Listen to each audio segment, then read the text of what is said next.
Hello students, हम सौदा का मदहिया कसीदा पढ़ रहे हैं। हज़रत अली की शान के अंदर उन्होंने कसीदा लिखा है। तो इस कसीदे को इस वक्त हमने कंटिन्यू कर रखा है और हमने जो गुज़िश्ता वीडियो के अंदर शेर पढ़ा था वो है, ख़ुद ये ज़ालिम है तज़ल्लुम पे करे किसकी नज़र। ये वाला शेर हम पढ़ चुके थे। अब हम इससे आगे पढ़ रहे हैं। रास्त केशों से कजी इतनी है इस मलूं को, रास्त केशों से कजी इतनी है इस मलूं को, के दिया सर्व को इसने न कभू फूल न फल। रास्त कहते हैं सीधा या सच्चा, केश कहते हैं आदत को या मज़हब को। रास्त केश का मतलब हुआ वो लोग जिनका सीधा सच्चा सीधापन हो, जो सीधे हों, सच्चे लोग हों, नेक लोग हों। कजी कहते हैं टेढ़ापन। मलून कौन होता है? जिस पर लानत भेजी गई हो, लानत की गई हो जिसके ऊपर। सर्व एक दरख्त होता है, बहुत सीधा होता है और ऊंचा दरख्त होता है, उस पर कभी फूल और फल नहीं आते। तो शायर क्या कह रहा है? रास्त केश यानी जिनका मज़हब सीधापन है, सच्चापन है, यानी जो नेक हैं, सच्चे लोगों को इसने यानी सितारों की गर्दिश ने, जिसे सौदा ने मलून कहा है। मलून का मतलब जिस पर लानत भेजी गई, कह रहे हैं ना, कर दी। अच्छा, रास्त केशों से कजी इतनी है इस मलून को। मलून यानी चूँकि लानत की गई हो जिस पर, तो वो किसे किसे कहा इन्होंने? मलून।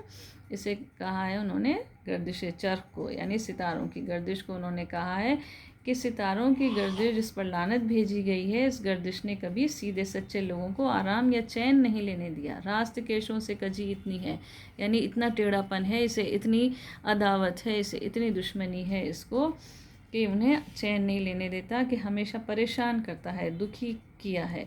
यहाँ तक कि जो सर्व का दरख्त है ना, जो बिल्कुल सीधा होता है, उसे भी इसने कभी फल फूल नहीं दिए हैं। ठीक है। साथ ये फितने हैं कहते हैं जिसे हफ्त फलक, एक से एक बड़ा, एक के एक ज़ेरे बगल। हफ्त फलक, हफ्त फलक का मतलब, हफ्त कहते हैं सात को, फलक मतलब आसमान, सात आसमान, सात आसमान होते हैं ना। फितना कहते हैं शोर को, आशोब को, गुनाह।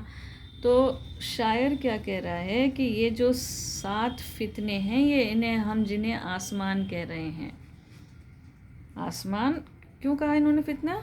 देखो, इंसान पर आसमान जुल्म करता है, तो सौदा कह रहे हैं कि ये एक नहीं, सात फितने हैं जिन्हें हम सात आसमान कहते हैं। सब एक से बढ़कर एक हैं, एक से एक बड़ा। काय के लिए बड़े हैं? एक से बढ़कर एक, जुल्म करने के अंदर, यानी इंसान पर जुल्म करने के लिए सब एक से एक बढ़कर हैं। सब कत्ले गए हैं एक दूसरे के ऊपर, एक से बढ़ चढ़ करके हैं। एक के एक ज़ेरे बगल, यानी इसका क्या मतलब है? जुल्म करने के लिए हर एक दूसरे की बगल में साथ खड़ा हुआ है, यानी एक के साथ एक खड़ा हुआ है। जुल्म करने के लिए सब बराबर हैं, इंसान पर जुल्म करते हैं। तो आसमान के लिए उन्होंने क्या कहा है कि ये आसमान जो है वो इस तरह जुल्म करता है कि ये एक नहीं बल्कि साथ साथ हैं और सब बढ़ चढ़ कर हैं एक दूसरे के, और एक दूसरे के साथ खड़े हुए हैं। ठीक है।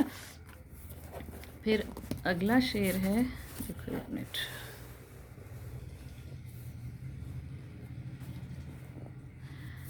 ये अगला शेर हम कह रहे हैं कि मैं ये देखा कि अज़ नख्ल हयात इंसान, बर ले आवे अमल इसका, कभू उम्मीद व अमल। शायर क्या करें? नख्ल कहते हैं पेड़ को, ठीक है। अमल कहते हैं उम्मीद को। उम्मीद व अमल, ये उम्मीद और अमल दोनों एक ही हैं, मीनिंग दोनों का। और यहाँ शुरू में इन्होंने कहा ना, बर ले आवे अमल इसका, ये अमल का मतलब है इसका काम। हयात कहते हैं ज़िंदगी को। सौदा कर रहे हैं कि मैंने देखा है कि इंसान की ज़िंदगी के दरख्त में, यानी इंसान की ज़िंदगी में, मैं ये देखा कि अज़ नख्ल हयात इंसान, नख्ल हयात इंसान, इंसान की ज़िंदगी का दरख्त, लेकिन ज़िंदगी का दरख्त से मतलब इंसान की ज़िंदगी में बरले आवे अमल, इसका मतलब इसके अमल या इसके काम से क्या होता है? कभू उम्मीद व अमल, यानी उम्मीद या खुशी कभी नहीं आती है। यानी ये जो सितारों की गर्दिश होती है, उससे इंसान के ज़िंदगी के अंदर उम्मीद नहीं आती कभी भी, और क्या होता है कि मतलब ऐसी गर्दिश इसकी होती है कि इससे हमेशा इंसान जो है वो उसकी ज़िंदगी में नाउम्मीदी और दुख ही मिलते हैं। कोई उम्मीद या खुशी उन सितारों की गर्दिश से के अमल से हासिल नहीं होती है। कहीं मेहर कहीं की जो इसे आलम से है, कहीं मेहर कहीं की जो इसे आलम से, इल्म इसका है अजब उक़्दा माला यनहल। मेहर कहते हैं मोहब्बत को, की का मतलब होता है नफ़रत या दुश्मनी, माला यनहल जो हल ना हो सके, यानी जिसे जो हल करने के काबिल ना हो, वो मुश्किल जो हल नहीं की जा सके। उक़्दा कहते हैं मुश्किल को या गिरा, ठीक है। आलम कहते हैं दुनिया को। शायर क्या कह रहे हैं, इस चरख को दुनिया में कहीं तो मोहब्बत है और कहीं नफ़रत या दुश्मनी है। यानी कुछ लोगों से कहीं तो ये लोगों के साथ अच्छा बर्ताव करता है, कहीं बुरा बर्ताव करता है लोगों का, लेकिन वो क्या कह रहे हैं आगे कि इल्म इसका है अजब उक़्दा माला यनहल, यानी अब ये किससे कब मोहब्बत करे और कब उस पर इनायत कर दे और कब किसी से नफ़रत करे, कब किसी पर अपना गज़ब ढा दे। तो ये तो ऐसा उक़्दा है, यानी ऐसी गिरा है, ऐसी मुश्किल है कि जो हल होने के काबिल नहीं है। यानी हमें पता ही नहीं चलता कि कब वो मेहरबान हो जाए और कब नफ़रत करने लगे, ठीक है। अगला शेर क्या कह रहे हैं वो कि एक मिनट,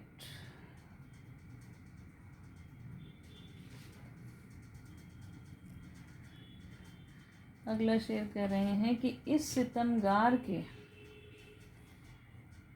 सितमगर के तलव्वुन से ये आलम हरगिज़, शादियो गम में न देखा मैं तफावत यकबल। तलव्वुन किसे कहते हैं? तलव्वुन का मतलब होता है मतलब रंग बिरंगा, जिसमें बहुत मुख्तलिफ़ तरह का तफावत का मतलब होता है दो चीज़ों के दरमियान जो फासला होता है ना, या दूरी होती है, उसको कहा जाता है। तो वो कह रहा है ये ऐसा सितमगार है, इस सितमगर के तलव्वुन से ये आलम हरगिज़, ये ऐसा सितमगर है कि इसके जुल्म में इतनी रंगारंगी है कि शादी और गम, शादी कहते हैं खुशी को, खुशी और गम में एक पल का फासला रहता है। शादी और गम में न देखा मैं तफावत यकपल। शायर कह रहा है कि शादी और गम के अंदर, यानी खुशी और गम के अंदर एक पल का भी फासला नहीं रहता। अभी इंसान खुश है, अभी ये दुखी कर देगा इंसान को। सीना कूटे है निकलते ही वो दरवाजे पर, गर किसी घर में कोई जाके बजाता है दुहल। दुहल कहते हैं ढोल को, ठीक है। सीना कूटना एक तरीके से गम का इजहार करना, दुख के अंदर इंसान अपने सीने पे हाथ मारता है ना। तो वो कह रहा है कि अगर कोई किसी के दरवाजे पर जाकर ढोल बजाता है, यानी खटखटाता है, तो उस घर का मालिक गम में मुब्तला हो जाता है और सीना कूटते हुए बाहर आता है। यानी क्या है, गम और खुशी के अंदर ज़्यादा फासला नहीं है,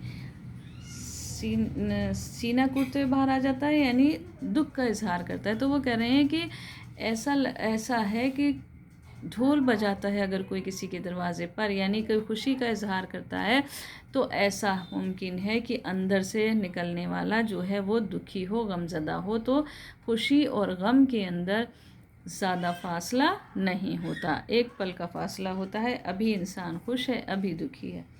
हल्का मारे ये वो उफ़ी है मुहीत आलम, जहर का जिसके नहीं है कोई पास जहर बदल। उफ़ी कहते हैं सांप को, काला सांप होता है ना उसे। मुहीत कहते हैं घेरने वाला, हल्का कहते हैं घेरे को, ठीक है। तो वो कहते हैं हल्का मारे ये वो उफ़ी है, यानी कुंडली मारे हुए या घेरा बनाए हुए ये ऐसा काला सांप है जिसने दुनिया को घेर रखा है। ये वो उफ़ी है मुहीत आलम, यानी मुहीत कर रखा है दुनिया को, घेर रखा है दुनिया को।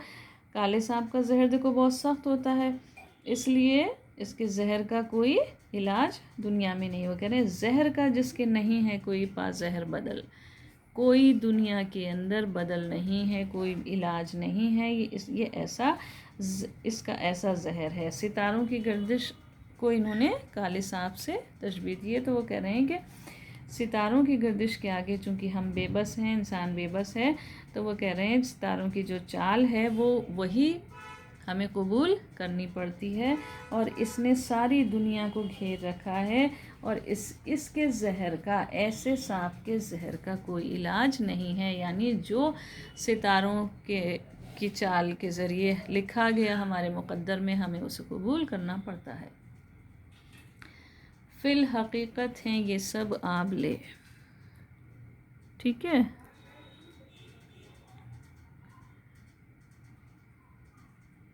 अच्छा, फिल हकीकत हैं ये सब आंवले, अख्तर न समझ इसके अंदाम पे, महताब से ले ताबा जुहल। आबले कहते हैं छालों को, अख्तर का मतलब है सितारा, अंदाम का मतलब जिस्म, जुहल, जुहल सितारा होता है, शनि जिसे कहा जाता है ना, शनि सितारा जो नवूसत की अलामत है। तो वो कह रहे हैं आसमान पर हमें जितने सितारे दिखाई दे रहे हैं, फिल हकीकत हैं ये सब आंवले, हकीकत ये है कि ये सब जो सितारे हैं, जिन कह रहे हैं अख्तर न समझ, इन्हें सितारा न समझ, अख्तर कहते हैं सितारे को, तो अख्तर मत समझ, ये सब आबले हैं यानी छाले हैं, सितारे नहीं हैं ये। इसके यानी चरख के आसमान के जिस्म पर, इसके अंदाम पे, अंदाम कहते हैं जिस्म को, इसके जिस्म पर यानी आसमान के जिस्म पर, महताब यानी चाँद से लेकर शनीचर तक आसमान के जिस्म पर छाले ही छाले हैं, जिन्हें हम सितारे समझ रहे हैं। तो शायर कह रहा है तो इन्हें सितारे ना समझ, ये तो छाले हैं जो दुख की वजह से ज़ाहिर दिखाई दे रहे हैं, दुख देने वाले हैं, परेशान करने वाले हैं। ठीक है, उम्मीद है समझ में आ गया होगा। आइंदा हम अगले अशार जो हैं वो दूसरे वीडियो में कंटिन्यू करेंगे। Thank you.